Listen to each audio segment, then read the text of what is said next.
있습니다. 일어나라 함께 가자. 보라 나를 파는 자가 가까이 왔느니라. 아멘. 네, 이 시간에는 세 번의 기도, 세 번의 말씀이라는 말씀의 제목으로 사순절 5번째 말씀을 함께 나누도록 하겠습니다. 네, 우리가 지난주 말씀을 좀 기억해 보면 6월절 만찬을 제자들과 함께 나누신 예수님께서 늦은 밤에, 그날 밤에 제자들과 함께 겟세마네로 가십니다. 겟세마네로 가신 이유는 단 한 가지입니다. 바로 기도하시기 위해서 가셨어요. 자, 그런데 이 겟세마네라는 곳은 어떤 의미를 가지고 있냐면 예수님과 제자들이 기도하러 또는 말씀을 나누러 또 예배하러 자주 모임을 갖던 그런 장소였습니다.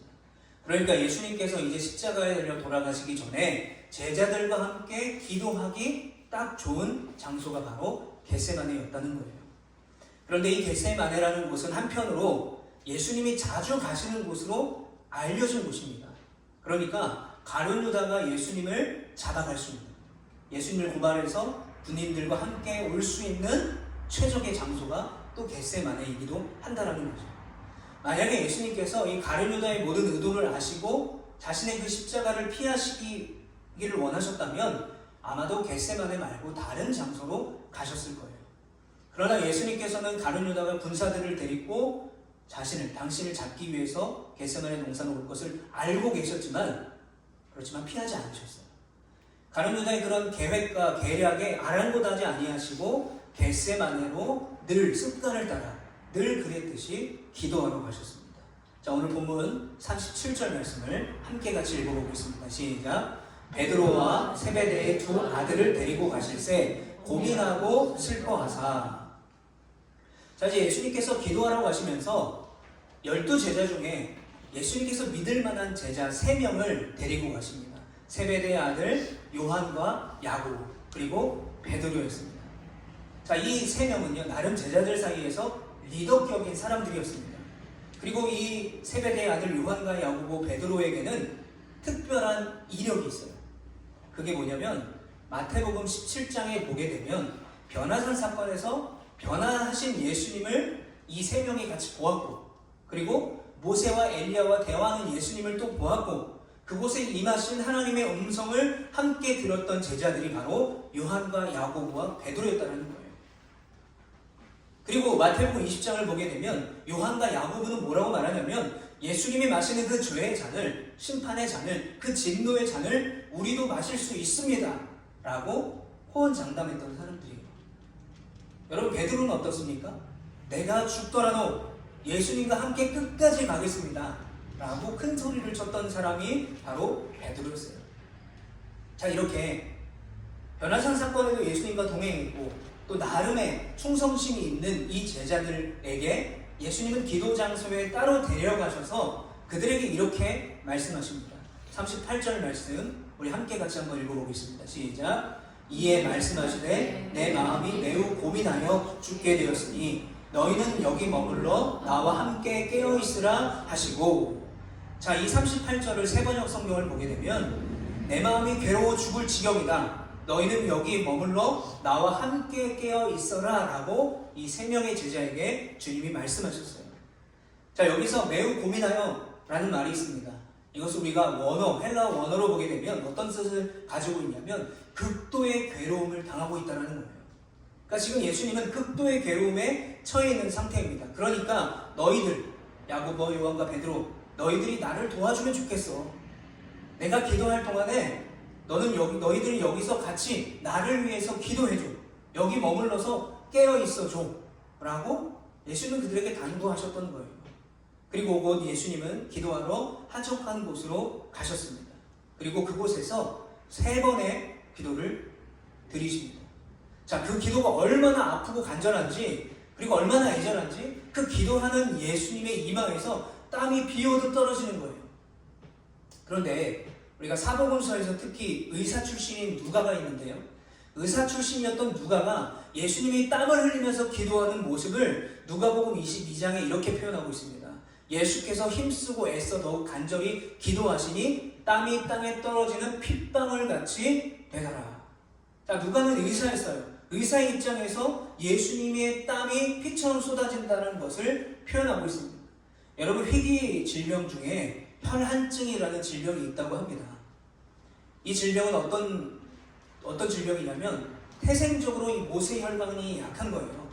그래서 그 혈액에 이 땀 속에 혈액이 섞이는 희귀 질환입니다.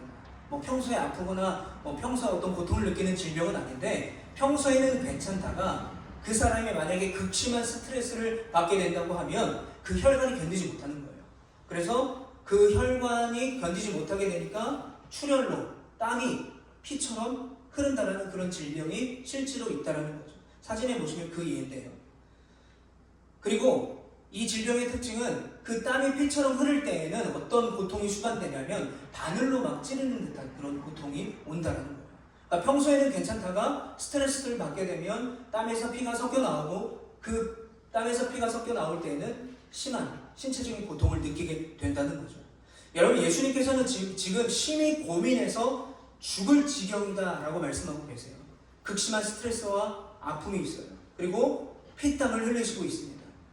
마음의 아픔과 함께 육신의 고통도 있었어요. 그러나 그럼에도 불구하고 예수님은 기도하셨어요. 하나님의 아들이셨지만 예수님은 인간의 몸으로 이 땅에 오셨죠. 우리를 구원하시기 위해서 우리와 같은 인간의 몸으로 오셨기 때문에 인간의 몸으로 오신 예수님이라면 반드시 겪어야 될 그런 고통이었다는 거죠. 앞서서 제가 3번의 기도를 했다라고 말씀을 드렸는데 솔직히 이렇게 아프고 고통스럽고 힘든 기도라면 여러분 그냥 짧게 기도하면 되지 않겠습니까? 그런데 예수님은 왜 이렇게 3번이나 그 고통 속에서 그 간절함 가운데 아픔으로 기도하셨을까? 그 기도에는 어떤 특징이 있고 어떤 의미가 있을까 한번 나눴으면 좋겠습니다. 여러분, 이 3번의 기도는요, 전체적으로 보면 첫 번째 기도와 두 번째 기도가 비슷해요, 내용이. 그리고 3번째 기도는 첫 번째와 두 번째를 반복하는 내용입니다. 그러니까 첫 번째 기도와 두 번째 기도와 세 번째 기도가 다 비슷하다고 할 수가 있어요. 자, 그런데 이 기도에 정말 중요한 특징이 한 가지가 있는데 그게 뭐냐면 바로 예수님께서 제자들에게 가르쳐 주신 그 기도를 따라서 예수님도 그렇게 기도하고 계시다는 거예요. 여러분, 예수님의 제자들에게 가르친 기도는 주기도문이었습니다. 자, 먼저 첫 번째 예수님께서 하신 기도에 대해서 나누도록 하겠습니다. 첫 번째 기도는요, 내 뜻과 아버지의 뜻이 다를지라도 순종하겠습니다 라고 기도하셨어요. 39절에 보면 조금 나아가서 얼굴을 땅에 대시고 엎드려 기도하여 이르시되 내 아버지여 만일 할만하시거든 이 잔을 내게서 지나가게 없소서. 그러나 나의 원대로 마시옵고 아버지의 원대로 하옵소서 하시고. 자, 하나님의 아들이셨던 예수님께서 얼굴을 땅에 대고 엎드려서 간절히 기도하고 계십니다. 그리고 뭐라고 하십니까? 내 아버지여 라고 부르시고 계세요. 내 아버지여 간절하게 부르시고 계십니다. 여러분, 우리가 주기도문의 첫 문장을 보면 하늘에 계신 우리 아버지요 라는 그 고백과 동일한 말씀입니다. 예수님께서 내 아버지요, 정말 이 십자가의 방법 말고 다른 방법은 없습니까? 라고 묻고 계신 거예요. 왜 그럴까요? 인간의 육신으로 이 땅에 오셨기 때문에 그 십자가의 고통이 얼마나 아프고 힘든지를 알고 계셨기 때문에 그래요. 그것에 대한 두려움이 있었던 것이죠. 그러나 여러분, 기도의 끝은, 그 끝은 어떻게 됩니까? 나의 원대로 마시옵고 아버지의 원대로 하옵소서라고 첫 번째 기도를 마치세요. 예수님의 뜻은 분명히 있지만 그 뜻이 하나님 아버지와의 뜻과 다를지라도 내가 순종하겠습니다 라고 하시면서 예수님은 첫 번째 기도를 마치세요. 자, 두 번째 기도는요, 이런 기도입니다. 아버지의 뜻대로 되기를 기도합니다. 자, 첫 번째 기도 제목과 굉장히 유사하죠. 42절에 보면 다시 두 번째 나아가 기도하여 이르시되 내 아버지여 만일 내가 마시지 않고는 이 잔이 내게서 지나갈 수 없거든 아버지의 원대로 되기를 원하나이다 하시고. 자, 첫 번째 기도와 비슷한 내용이긴 하지만 첫 번째에는 어떤 말씀이 있냐면 만일 할만하시거든 이 잔을 옮겨주세요 라고 기도하셨어요. 그런데 두 번째 기도할 때는 할만하시거든이라는 말이 빠졌습니다. 더 적극적으로 하나님의 뜻에 순종하겠다라고 기도하고 계신 거예요. 아버지요, 제가 이 잔을 꼭 마셔야 한다면 제가 마시겠습니다. 그리고 그 순종이 아버지의 뜻대로 이루어지길 제가 기도합니다 라고 예수님이 기도하고 계세요. 여러분, 우리가 주기도문 중에 어떤 문장이 있습니까? 뜻이 하늘에서 이루어진 것 같이 땅에서도 이루어지기를 원합니다. 그 고백에 담겨진 기도를 하나님 앞에 주님이 하시고 계신 거죠. 자, 마지막 세 번째 기도입니다. 자, 세 번째 기도는요, 첫 번째, 두 번째 기도를 반복하고 계시는 거예요. 44절의 말씀에 보면 또 그들을 두시고 나아가 세 번째 같은 말씀으로 기도하신 후라고 말해요. 같은 말씀으로 기도하셨다라는 거예요. 그러니까 세 번째 기도는 사실 특별한 내용이 없습니다. 그런데 우리는 세 번째 기도가 어떤 기도인지를 유추할 수가 있어요. 왜냐하면 앞서서 첫 번째, 두 번째 기도를 하셨기 때문이죠. 지금 예수님께서는 죽을 지경의 심한 고통 속에서도 그야말로 피와 땀과 눈물을 흘리면서 그렇게 기도하셨던 거예요. 그런데 그 기도가 누구를 향해 있습니까? 예수님 자신을 향해 있지 않아요. 예수님이 편안하게 살고 싶은 그런 욕망이 있지 않습니다. 예수님이 그 십자가를 거부하고 난 십자가를 지지 않을 거야 라는 자신의 욕망이 있지 않아요. 지금 예수님의 기도는 오직 하나님께 초점이 맞춰져 있는 것입니다. 예수님께서는 그 기도를 통해서 하나님의 뜻과 달랐던 예수님의 뜻을 어떻게 하셨어요? 완전히 일치시키셨어요. 그래서 결국 이 세 번의 기도의 결론은 뭐냐? 결국은 하나님의 뜻이 땅에서도 이루어지기를 원한다는 그런 기도였어요. 그런데 왜 기도가 반복될까요? 왜 비슷한 내용이 그렇게 고통스럽고 아픈데 빨리 기도를 끝낼 수 있는데 왜 반복하고 계실까요? 여러분, 왜 반복하냐면 그것은 바로 예수님의 확고한 결단의 표현이라는 거예요. 예를 들어 우리가 어떤 어려운 일을 앞두고 있을 때 내가 할 수 있을까라고 고민하는 그 순간에 예를 들어 할 수 있다 라고 외치잖아요. 그럼 우리가 그렇게 결단할 때 할 수 있다, 나는 할 수 있다 라고 이렇게 결단하는 이유가 뭔가요? 내가 확고하게 그 일을 할 수 있다라고 믿는 소망이 생기기 위해서 반복하는 거죠. 예수님은 마찬가지예요. 왜 이 기도가 반복되는가? 예수님의 뜻과 하나님의 뜻이 다를지라도 예수님께서 순종하겠다라는 결단을 표현하고 계시는 거예요. 하나님의 뜻대로 이루어지길 기도합니다. 그러므로 이 두 번의 기도를 세 번째 또 반복하고 계신 것입니다. 여러분, 우리가 이제 운동을 달리기를 하든 헬스를 하든 여러 가지 운동을 하잖아요. 효과적인 운동의 핵심 요소는요, 반복이라고 합니다. 그러니까 반복은 운동의 성과를 높여주고 몸을 더욱더 강하고 건강하게 만들어준대요. 그러니까 한꺼번에 무리하게 심한 운동을 하는 게 몸에 좋은 것이 아니라 가벼운 운동일지라도 정해진 시간에 반복적으로 하는 것이 매우 중요하다는 거죠. 여러분, 우리가 흔히 공부를 잘하는 비결, 지금은 시대가 달라졌지만 저 때만 해도 공부를 잘하는 비결이 뭘까요? 라고 물어보면 예습과 복습을 철저히 하면 된다라고 얘기했어요. 그런데 여러분, 예습과 복습하는 것이 쉬워 보이지만 생각해보세요. 매일 그렇게 내가 예습을 하고 복습을 하는 것이 쉬운 일이 아니라는 거예요. 그러니까 교육적인 면에서도요, 공부적인 면에서도 반복이 중요한 거예요. 여러분, 최근에 사람들에게 호불호가 나뉘는 침대 광고가 하나 있습니다. 많은 사람이 이 광고를 보고 소름 끼친다라고 말해요. 그런데 문제는 뭘까요? 자주 나와요. 너무 자주 나와요. 근데 광고 업계에서 얘기하는 게 있습니다. 그게 뭐냐면 반복은 익숙함을 만든다는 거예요. 처음에는 이 광고가 소름 끼칩니다. 근데 반복해서 볼수록 익숙해지는 거예요. 근데 그 익숙함이 뭘 만드냐면 호감을 만들어준대요. 그리고 호감이 생기면요, 신뢰하게 된대요. 야, 저 침대가 정말 친환경적으로 만들어진 침대구나. 유해 요소가 하나도 없구나. 신뢰하게 만든다는 것입니다. 그리고 신뢰하게 되면요, 그게 뇌에 신호를 보내서 계속 이 광고가, 저 제품이 생각난다는 거예요. 처음에는 싫었는데 나중에는 자꾸 그 광고가 생각이 난다는 거죠. 여러분, 예수님의 기도도 마찬가지입니다. 예수님께서 왜 반복해서 그렇게 간절히 기도하셨겠습니까?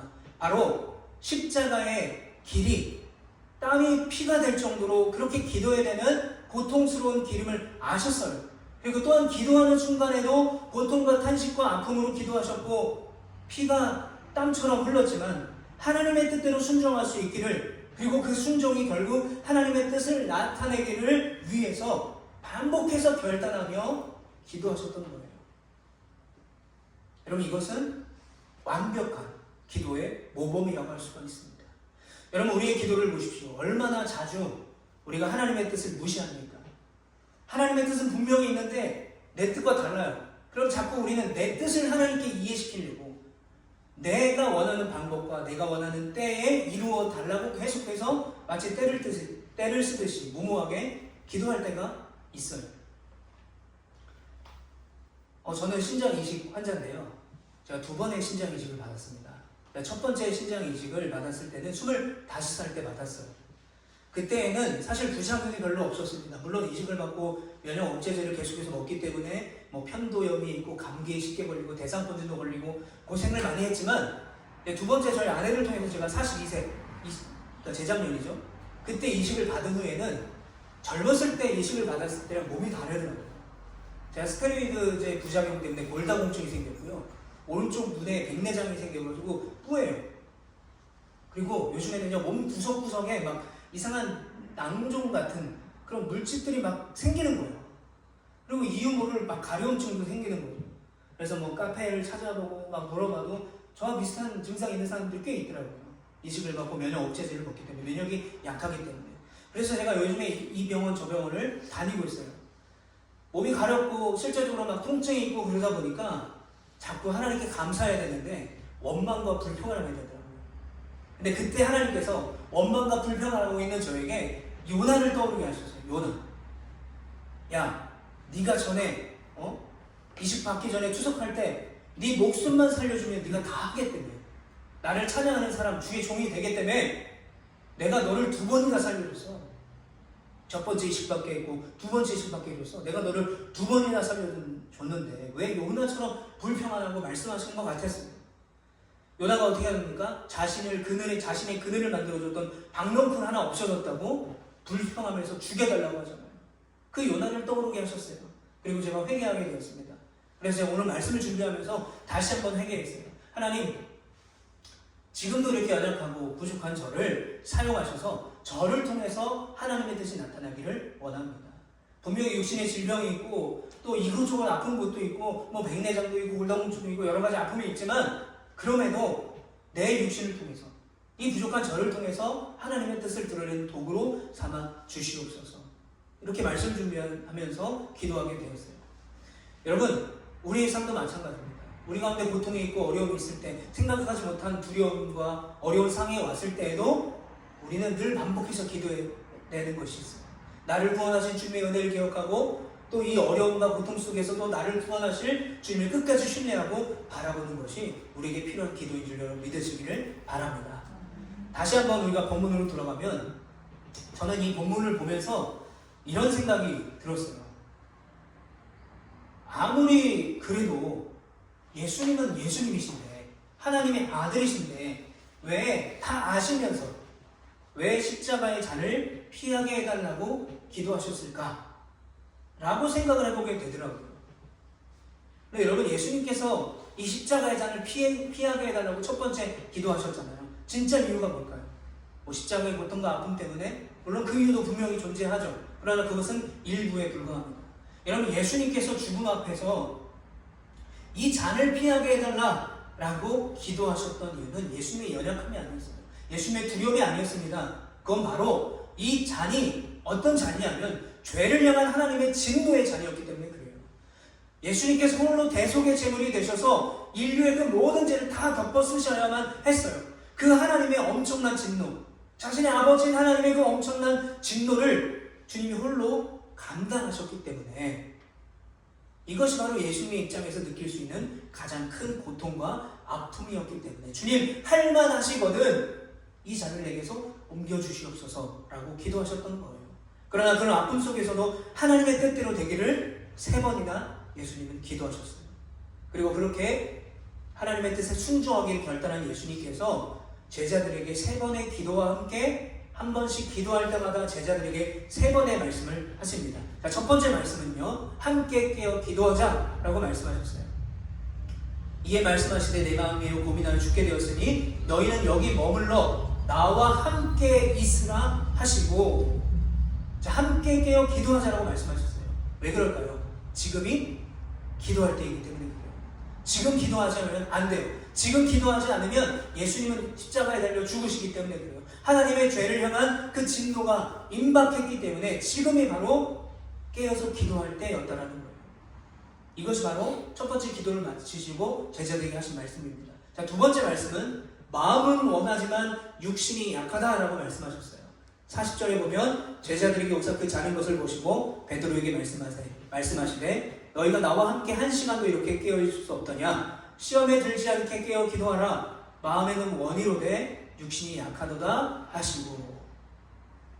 자, 예수님이 그렇게 피땀을 흘리면서 기도하고 계셨는데, 그렇게 간절하게 하나님의 뜻에 순종하길 결단하며 기도하셨는데, 제자들 뭐하고 있어요?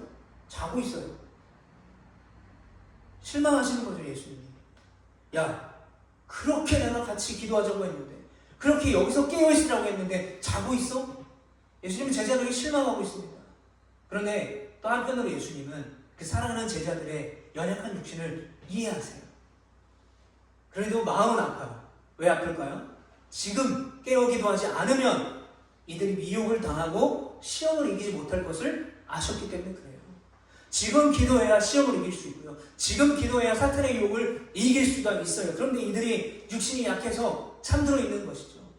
그러니까 예수님은 그 제자들을 보시면서 긍휼함과 마음의 아픔과 여러 가지 감정이 교차하셨을 것입니다.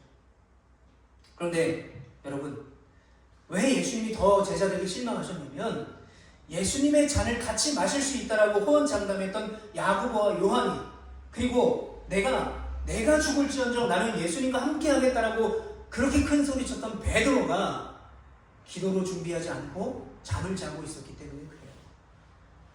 여러분, 결국 기도하지 않았던 제자들의 결말은 어떻습니까? 예수님이 잡혀가실 때 다 도망가 버려요. 예수님이 십자가에 달려 돌아가실 때 다 도망갑니다. 심지어 베드로는 어떻게 합니까? 예수님을 3번이나 부인해요. 기도하지 않았어요. 미혹을 준비하지 않았어요. 기도로 예배하지 않았어요. 기도로 하나님의 뜻을 분별할 수 없었어요. 기도로 예수님의 십자가에다가 임박했는지를 깨닫지 못했어요. 그러다 보니까 함께 기도하지 못했고, 예수님이 십자가에 달렸을 때 다 도망갔어요. 자, 이렇게 함께 기도하는 제자들이 아무도 없었지만 예수님이 다시 한번 마지막으로 기도하러 가시고 나서 기도하신 후에 이렇게 말씀하세요. 3번째 마지막 말씀입니다. 일어나 함께 가자. 일어나 함께 가자. 우리 45절 말씀, 45절과 46절 말씀 같이 한번 읽어보겠습니다. 시작. 이에 제자들에게 오사 이르시되 이제는 자고 쉬라. 보라, 때가 가까이 왔으니 인자가 죄인의 손에 팔리느니라. 일어나라 함께 가자. 보라, 나를 파는 자가 가까이 왔느니라. 자, 3번째 기도를 마치시고 제자들에게 뭐라고 말씀하세요? 이제는 자고 쉬라. 자, 우리가 우리나라 말로 성경을 보면 이런 느낌이에요. 마치 예수님이 야, 됐어. 기도도 안 해. 그냥 자. 처럼 보이죠? 이제는 자고 쉬라. 그러니까 자꾸 깨워도 안 일어나고 예수님이 기도한데 자고 있으니까 마치 예수님이 제자들을 포기한 것처럼 보여요. 그런데 우리가 NIV 성경을 보면 Are you still sleeping and resting? 이라고 말해요. 야, 니네 아직도 자고 있어? 야, 니네 아직도 쉬고 있어? 라고 말씀하고 계신 거예요. 그러니까 이제는 자고 쉬라 라는 말씀이 그들이 자게 냅뒀다라는 게 아니에요. 깨웠다라는 거예요. 만약에 자고 쉬라라는 말씀이 맞다면 46절이 연결이 되지 않아요. 분명히 예수님이 45절에 자고 쉬라, 그냥 자라 했는데 46절 보니까 갑자기 일어나라 라고 말씀하세요. 말이 안 맞잖아요. 그러니까 이 말은 뭐냐면 아직도 자냐? 라고 하시면서 제자들을 깨운 거예요. 그러면서 기도를 다 마치셨으니까, 이제 결단하셨으니까 뭐라고 말씀하세요? 일어나 함께 가자. 어디로 가자고 하십니까? 45절에 우리가 보면 예수님이 팔려갈 때가 되었다라고 말씀하세요. 즉 가룟 유다가 군인들과 몽치를 든 군인들과, 몽치가 몽봉입니다. 짧은 몽둥이에요. 예수님을 잡으러 오는 그 가룟 유다가 군인들을 향해서 제자들과 함께 그 길목으로 먼저 가자라는 거예요. 여러분, 매도 먼저 맞으면 낫다라는 말이 있잖아요. 그 말을 예수님이 기억하셨던 걸까요? 근데 제가 중학교 때만 해도 학교에서 엄청 맞았어요, 선생님들한테. 근데 제가 선생님들한테 그렇게 맞으면서 깨달은 게 있어요. 매도 먼저는 낫는 것이 안 나아요. 절대로 안 나아요. 왜냐하면요, 첫 번째 맞는 친구가 있고, 두 번째 맞는 친구가 있고, 세 번째 맞는 친구가 있는데, 우리 친구는 이게 좀 과격한 이야기라 좀 잘 안 들었으면 좋겠는데, 엎드려 뻗쳐하고 몽둥이를 맞아요. 엉덩이를. 그러면요, 첫 번째 있는 애가 제일 세게 맞아요. 왜냐면 두 번째 때리기 시작하면서 선생님 힘이 빠지기 때문에 세 번째 때릴 때는 한 대 때리고 그냥 들어가라 할 때도 있어요. 그러니까 매를 먼저 넣는 것이 낫지 않아요. 예수님이 알고 계셨어요. 가룟 유다가 군인들과 함께 예수님을 잡아갈 것을 알고 계셨어요. 그러면 그냥 겟세마네 동산에서 그냥 제자들 그냥 자라 하고 그냥 여기 계시다가 기다리면 되잖아요. 근데 예수님이 어떻게 하세요? 가룟 유다와 군인들이 오는 그 길목으로 먼저 가신다는 거죠. 눈물과 땀과 피로 기도하신 예수님. 그 어떤 제자도 깨어 함께 기도하지 않았던 그 상황 속에서도 예수님께서는 십자가의 죽음으로 나아가셨어요. 십자가의 죽음으로 순종하셨던 거예요. 예수님의 뜻을 하나님의 뜻에 맞추고 하나님의 뜻에 순종하기를 결단하고 또 결단하는 기도를 하셨어요. 바로 그 기도가 십자가의 죽음 앞에 그 고통 앞에서도 담대하게 하나님의 뜻에 순종할 수 있게 만들어줬어요. 그 기도를 통해 그 결단을 통해 자신을 죽이러 오는 사람들을 향해 나아갈 수 있었던 거죠. 십자가를 향해 더 나아갈 수 있었던 것입니다. 여러분, 이것이 바로 기도의 능력인 줄 믿으시기를 바랍니다. 여러분, 기도는요 도깨비 방망이가 아니에요. 뚝딱 하면 내가 원하는 게 나오는 게 기도가 아닙니다. 여러분, 기도는 램프 요정 지리가 아니에요. 원하는 소원 세 가지를 들어주는 게 아닙니다. 기도는 내가 원하는 대로 이뤄달라고 떼쓰는 것이 기도가 아니에요. 그럼 기도가 뭘까요? 나의 뜻이 아닌 하나님의 뜻을 알아가는 것. 여러분, 그것이 기도예요. 근데 알아가면서 어떻게 됩니까? 그 뜻이 나를 통해서 세워지길 순종하는 결단을 하는 것이 기도예요. 내 뜻을 내려놓고 하나님의 뜻이 부족한 나를 통해서 이루어지는 것을 소망하게 되고 이루어지는 것을 경험하게 되는 것이 바로 우리의 기도라는 거예요. 바로 그때 그 기도를 통해서 저처럼 그렇게 불평하고 원망했던 부족하고 연약한 우리를 통해서 하나님은 우리를 하나님의 영광의 도구로 사용하시게 된다는 것입니다. 여러분, 이것이 믿는 자에게 진정으로 필요한 기도의 능력임을 믿으시길 바랍니다. 여러분, 예수님께서는 몽치를 들고 자신을 잡으려고 오는 군사들을 피하지 않으셨어요. 자신의 제자였지만 배신한 가룟 유다에게 복수하지 않으셨습니다. 야, 드디어 예수님을 파는구나. 드디어 예수님을 잡는구나. 아마도 가룟 유다와 군인들은요 의기양양했을 거예요. 십자가 앞에서 아무 능력도 행하지 못한 채 죽어가는 예수님을 보면서 대제사장들이, 종교 지도자들이 참 예수도 아무것도 아니구나, 하나님의 아들이라고 그렇게 말하더니 별것 없네 라고 생각했을 거예요. 마치 자신들이 예수님을 이겼다라고 생각했을 것입니다. 그러나 여러분, 역설적이게도요 예수님께서는 십자가의 죽음으로 승리하셨어요. 여러분, 세상은 죽는 것이 패배라고 말해요. 우리가 게임을 하다 보면 캐릭터가 죽잖아요. 그러면 게임에서 진 거잖아요.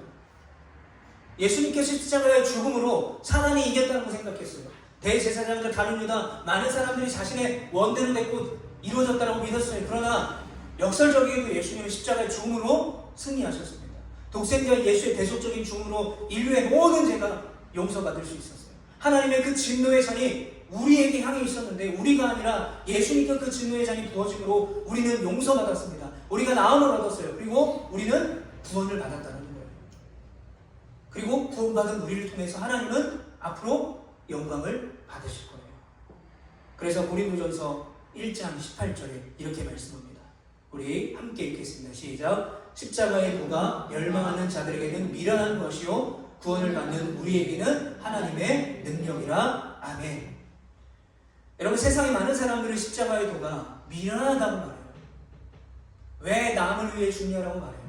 왜 그렇게 너의 시간과 물질을 들어서 교회를 다니냐고 말해요. 왜 그렇게 열광적으로 기도하냐라고 말해요. 왜 손해보고 희생하면서 사냐라고 말해요. 그런데 여러분, 십자가의 도는요 믿는 우리에게는 능력이라는 거예요. 그게 능력인 줄 알기 때문에 우리가 예배드리 드리는 것이고요, 우리가 교회에 나가는 것이고요, 우리가 기도하는 것이고요, 우리가 주님께 우리의 물질을 드리는 것입니다. 여러분, 예수님의 십자가의 죽음은 패배가 아니라 승리였어요. 먼저 이 사실을 믿을 수 있는 우리가 되기를 원합니다. 그리고 그 승리가 과연 우리에게는 어떤 의미인가, 얼마나 대단한 은혜인가라는 것을 우리는 늘 기억할 수 있어야 돼요. 그리고 그 은혜가 깨달아진다면, 깨달아지고 감사하게 된다면, 여러분, 오늘 예수님께서 말씀하신 것처럼 깨어 기도할 수 있는 우리 모두가 되기를 축복합니다. 하나님의 뜻과 영광과 이름을 위해 기도하는 우리가 되기를 축복합니다. 왜 기도해야 됩니까? 하나님께서는 십자가의 은혜를 입은 나를 통해, 나를 살리신 하나님의 그 사랑과 은혜가 세상 가운데 드러나기를 원하시기 때문에 그래요. 나를 통해, 우리를 통해 그 은혜가 나에게 능력이 되어 하나님의 능력을 나타내며 하나님께 영광 돌리기를 원하시기 때문입니다. 여러분, 이제 다음 주일은 종료주일이고요. 또 종료주일이 시작되면 고난주간입니다. 또 고난주간이 마치면 부활주일이 이제 사순절이 5번째 시간입니다. 여러분, 우리가 이 사순절을 보내면서 다시 한번 우리의 부르심을 기억할 수 있었으면 좋겠어요. 나의 부르심, 나의 사명은 무엇인가? 그리고 나의 부르심과 그 사명을 바라보며 항상 깨어 기도할 수 있는 여러분 되시길 바랍니다. 우리가 그렇게 깨어 기도할 때 그 십자가의 은혜와 영광이 미련한 것이 아니라 위대한 하나님의 사랑과 능력임을 세상 가운데 나타낼 수 있는 우리 모두가 되시길 축복합니다. 우리 제주 로아교회가 되고 이곳에 모인 모든 성도님 되시기를 간절히 축복합니다. 우리 시간에 들은 말씀을 기억하면서 같이 함께 기도하기를 원합니다.